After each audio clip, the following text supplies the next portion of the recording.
nagkaroon tayo na restrictions na unoriginal video. Kita po natin yan sa ating dashboard monetization tools notification ang ating restrictions.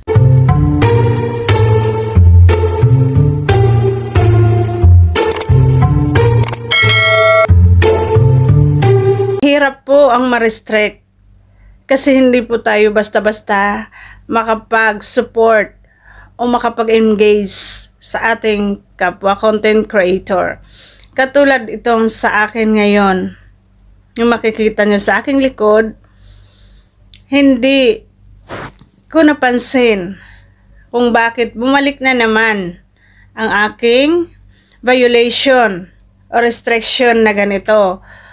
Pero nangyari na ito dati. Naayos na, bumalik ulit. May mga dahilan po kung bakit tayo nagkakaroon ng violation o restrictions. Kaya dapat po natin ingatan yan.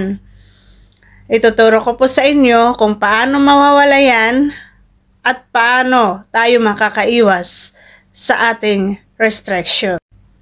Kung minsan nag-check tayo araw-araw sa ating dashboard, di ba po? Tapos napapansin natin hindi na gumagana ng maayos o may pagbabago ang ating dashboard o monetization tools na compare sa pag-check natin sa araw-araw. At posible pa maging dahilan ng pagka-demonetize pag hindi natin ito mapansin agad o hindi natin ito maayos agad.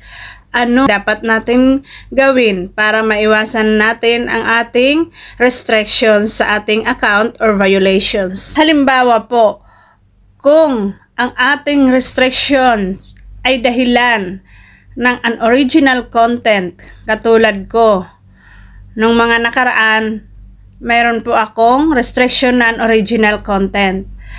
Ang gawin po natin yan, depende po kasi sa gravity o bigat ng ating restrictions. Makikita po natin yan sa ating dashboard monetization tools notification. Pero madali lang po yan matanggal. I-check po natin sa ating reels o sa ating mga videos kung ano yung ating naging restriction video at dapat i-delete po natin agad yan. Nang sa ganon, mawala po agad ang ating restrictions o violations.